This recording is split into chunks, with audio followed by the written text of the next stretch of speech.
आप सभी का स्वागत है अभिनंदन फिजिक्स अकेडमी के इस लोकप्रिय चैनल पर।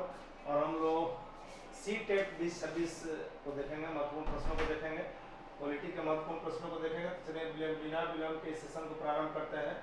और यहाँ पर आपका पहला प्रश्न जो दिख रहा है वह दिख रहा है कि किस अधिनियम के द्वारा कोलकाता में सुप्रीम कोर्ट की स्थापना की गई। रेगुलेटिंग एक्ट 1773 के द्वारा, की भारतीय परिषद अधिनियम 1861 के द्वारा, कि भारत सरकार अधिनियम 1935 के द्वारा, कि भारतीय संविधान 1950 के द्वारा। तो इससे रेगुलेटिंग एक्ट 1773 के द्वारा सुप्रीम कोर्ट की स्थापना की गई और इनपे मुख्य न्यायाधीश बनाए गए। इनपे को मुख्य न्यायाधीश बनाया गया, इसमें इनपे को मुख्य न्यायाधीश बनाया गया। जबकि बिल्कुल, जबकि 1935 के अधिनियम का भारतीय संविधान पर सबसे अधिक प्रभाव है। 1935 के भारतीय संविधान पर सबसे अधिक प्रभाव है। अगला प्रश्न आपके सामने है कि निम्नलिखित में से कौन संविधान के प्रारूप समिति के सदस्य थे। इसमें से कौन प्रारूप समिति के सदस्य थे? एन गोपाल स्वामी, जवाहरलाल नेहरू, अलादी कृष्ण स्वामी, सरदार पटेल। तो इसमें एन गोपाल स्वामी और अलादी कृष्णा स्वामी अय्यर, यानी 1 और 3 इसमें थे। 1 और 3 इसमें सदस्य थे। 1 और 3 सदस्य थे। विकल्प सी इस प्रश्न का सही उत्तर हो जाएगा। और प्रारूप समिति 7 सदस्यीय समिति थी। इसका गठन किया गया था 29 अगस्त 1947 को इसका गठन किया गया था, ड्राफ्टिंग कमेटी का। इसके अध्यक्ष बाबा साहब भीमराव अंबेडकर थे।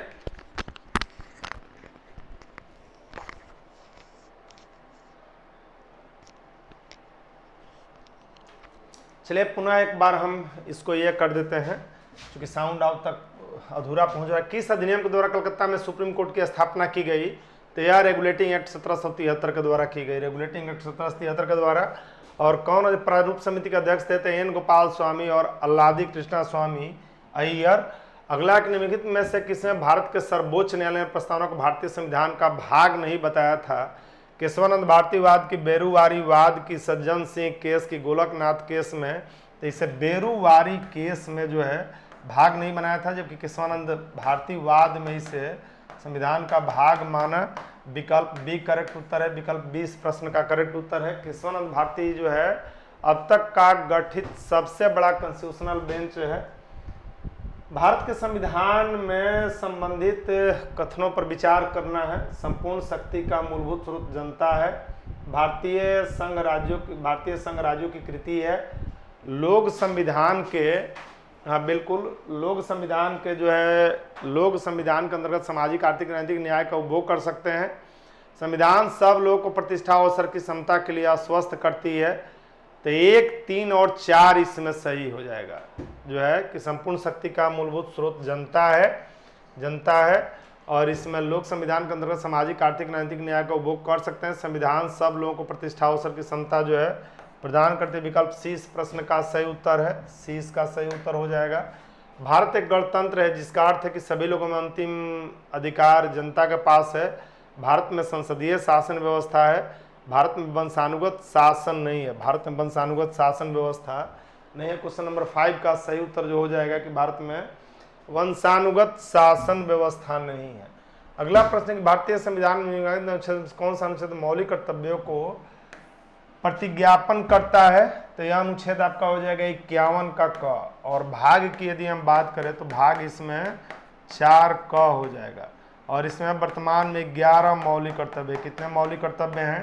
तो 11 मौलिक कर्तव्य हैं। अगला है कि दिए गए वाक्यों का अध्ययन कीजिए कि मंत्री नीति बनाते हैं और लोकसभा उसका क्रियान्वयन करते हैं। संसदीय शासन प्रणाली में मंत्रियों का उत्तरदायित्व सिद्धांत का कार्य करता है। क्या उत्तर हो जाएगा इसका? कथन और कारण दोनों सही है। और कथन कारण का स्पष्टीकरण है। कथन कारण का स्पष्टीकरण है, यही इसका उत्तर हो जाएगा।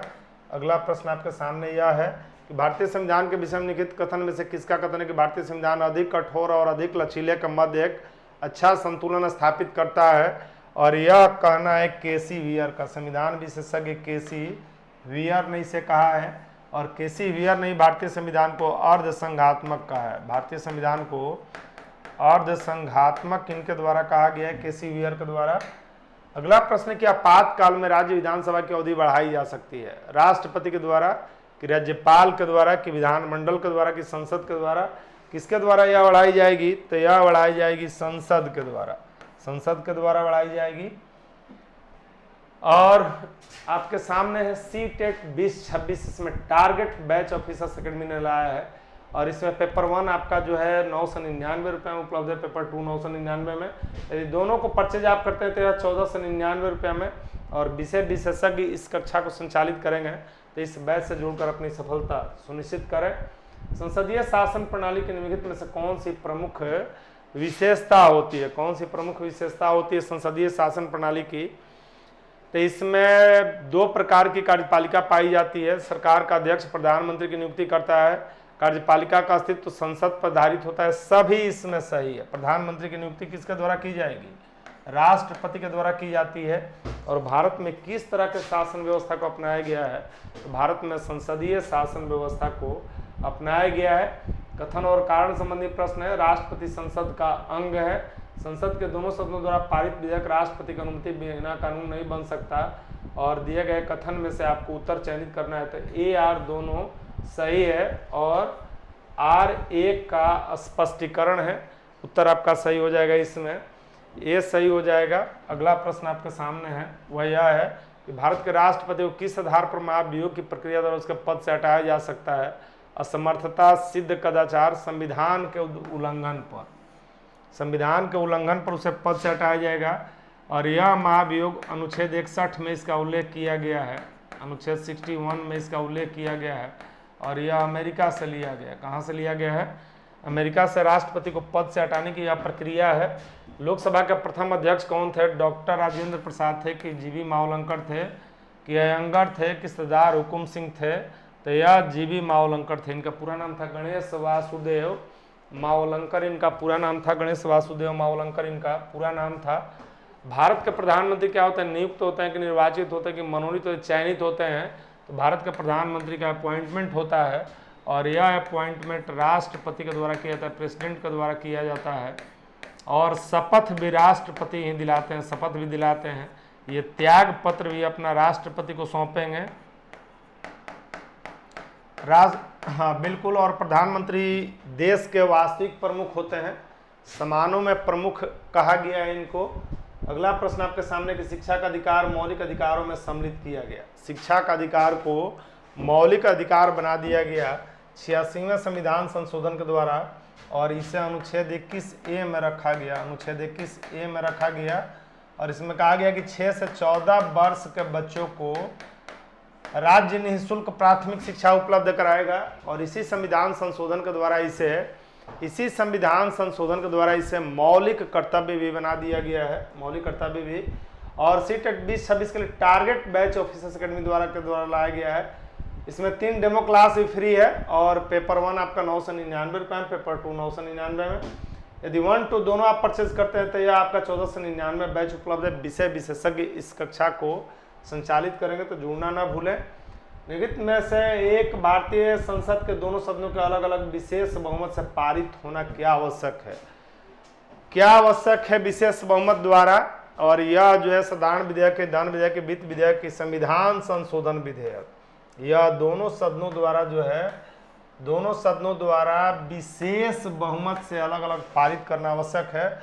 और यह संविधान संशोधन कहाँ से लिया गया? तो साउथ अफ्रीका से संविधान के भाग 20 में इसका उल्लेख किया गया है और अनुच्छेद 368 में इसका उल्लेख किया गया है, 368 में इसका उल्लेख किया गया है। अगला प्रश्न आपके सामने की योजना आयोग के उपाध्यक्ष को सरकार के सरकारी वरीयता क्रम के महत्व का दर्जा दिया जाता है। अब योजना आयोग रहा नहीं, यह इतिहास का पन्ना हो गया है, इतिहास का पन्ना हो गया है। गठन किया गया था 15 मार्च 1950 को इसका गठन किया गया था। तो यह कैबिनेट मंत्री के समान होता है। और पहला पूछा सकता है कि योजना आयोग के पहले उपाध्यक्ष कौन थे? आप भी कमेंट बॉक्स में जाकर बताएं कि योजना आयोग के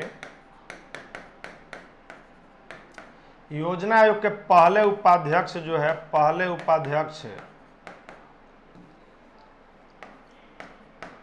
उपाध्यक्ष गुलजारी लाल नंदा थे, गुलजारी लाल नंदा थे। पहले उपाध्यक्ष गुलजारी लाल नंदा थे। और अब इसके स्थान पर नीति आयोग का गठन किया गया। अब योजना आयोग के स्थान पर जो है नीति आयोग का गठन किया गया है, जो कि भारत सरकार का थिंक टैंक है। अगला प्रश्न, निम्नलिखित में से राज्य के संदर्भ में निम्नलिखित में से कौन सा कथन सही है? भारत में राज्य सरकार के संदर्भ में कौन सा कथन सही है, यह बताना है कि भारत में प्रत्येक राज्य के अंतर्गत एक राज्यपाल होता है, लेकिन वही व्यक्ति 2 या 2 से अधिक प्रांतों का राज्यपाल हो सकता है। स्टेटमेंट 1 है, 2 इसमें है कि राज्यपाल में कार्यपालिका शक्ति निहित होती है और संविधान के अनुसार उसके द्वारा स्वयं अपना अधीनस्थ अधिकारियों के माध्यम से इसका प्रयोग में लाया जाता है, और दिए गए कूट में से आपको सही उत्तर का चयन करना है। तो इसमें दोनों कथन आपका सही है। 7वें संविधान संशोधन से यह तय कर दिया गया कि एक ही राज्यपाल को एक से अधिक राज्यों का राज्यपाल बनाया जा सकता है। विकल्प सी इस प्रश्न का सही उत्तर है। और अगला प्रश्न आपका यह है कि निम्नलिखित में से किस राज्य में द्विसदनीय विधायिका नहीं है? उत्तर प्रदेश, बिहार, मध्य प्रदेश, कर्नाटक। तो मध्य प्रदेश में यह नहीं है, वर्तमान में 6 राज्यों में है, 6 राज्यों में है, और यह है उत्तर प्रदेश, बिहार, कर्नाटक, आंध्र प्रदेश, तेलंगाना, महाराष्ट्र में है। यह 6 राज्यों में है। जहाँ है वहाँ समाप्त किया जा सकता है, नहीं है वहाँ पर क्रिएट किया जा सकता है। और यह पावर किसको है? संसद को है, यह पावर संसद को है। अगला प्रश्न आपके सामने है कि भारतीय संविधान का अनुच्छेद 162 के शीर्षक के संबंध में कौन सा कथन सही है? राज्य की कार्यपालिका शक्ति के राज्यपाल के कार्यालय के लिए शर्तें, राज्यपाल की पदावधि, कि राज्य की कार्यपालिका शक्ति के विस्तार से इसका संबंध है। राज्य के कार्यपालिका शक्ति के विस्तार से इस अनुच्छेद 162 का संबंध है। और आपके लिए सीटेट बैच, टारगेट बैच लाया है ऑफिसर्स अकेडमी, और इसमें आपको जो है बैच पेपर 1 आपका 999 रुपये में उपलब्ध है, पेपर 2 999 रुपये में, पेपर 1 2 दोनों परचेज करते हैं तो 1499 में। और ये विषय विशेषज्ञ इस कक्षा को संचालित करेंगे, तो जुड़ना ना भूलें इस सेशन से। भारत में कौन एकमात्र राज्य है जहां सामान्य सिविल संहिता लागू है? तो यह राज्य गोवा है। और इसका अनुच्छेद कौन सा है? अनुच्छेद 44 है। और इसे उत्तराखंड सरकार ने भी लागू किया है। उत्तराखंड सरकार के द्वारा भी समान सिविल संहिता को लागू किया गया है।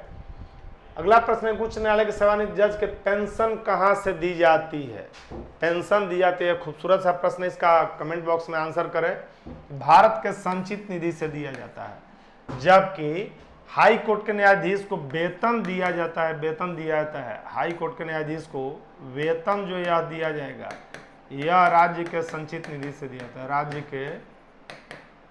राज्य के संचित निधि से वेतन दिया जाता है। राज्य के संचित निधि से वेतन दिया जाता है, राज्य के संचित निधि से। अगला प्रश्न आपके सामने कि पंचायती राज व्यवस्था अपनाई गई लोगों को राजनीतिक जागरूकता प्रदान करने के लिए, कि लोकतांत्रिक शक्तियों के विकेंद्रीकरण के लिए, कृषकों को शिक्षित करने के लिए, उपयुक्त में से कोई नहीं। तो यह सत्ता के विकेंद्रीकरण पर आधारित है, विकेंद्रीकरण पर, और लोकतंत्र की शक्तियों के विकेंद्रीकरण के लिए इसको अपनाया गया। अगला प्रश्न आपका यह है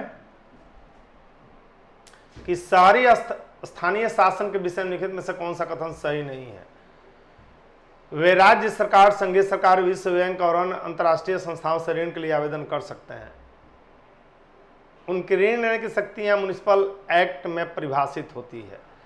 अधिकांश जो है सारी निकाय राज्य सरकार द्वारा प्रदान किए गए वित्त पर निर्भर करते हैं। राज्य सरकार ऋण पर ब्याज वसूल करती है और उसके पुनर्भुगतान की समय सीमा निश्चित करती है। क्या हो जाएगा? क्वेश्चन नंबर 24 का जो सही उत्तर हो जाएगा, तो वे संघीय सरकार, विश्व बैंक, अंतर्राष्ट्रीय संस्थाओं से ऋण के लिए आवेदन नहीं कर सकते। यह आपका सही उत्तर हो जाएगा। और इसका संबंध अनुसूची 12 से है। शहरी निकायों का संबंध किस अनुसूची से है? तो 12 से है। संविधान संशोधन की बात करें या 74वें संविधान संशोधन से इसका संबंध है। 74वें संविधान संशोधन से इसका संबंध है। 1971 का संशोधन जो है महालेखा नियंत्रक कर्तव्य, शक्तियां, सेवा की स्थिति जो है, लेखांकन और परीक्षण को पृथक करता है और सीएजी को लेखों की तैयारी के उत्तरदायित्व से मुक्त कर देता है। यह संशोधन किया गया जो है 72 में कि 76 में कि 1980 में कि 1987 में, किस वर्ष किया गया? इसका सही उत्तर क्या हो जाएगा? इसका सही उत्तर आपका बी हो जाएगा।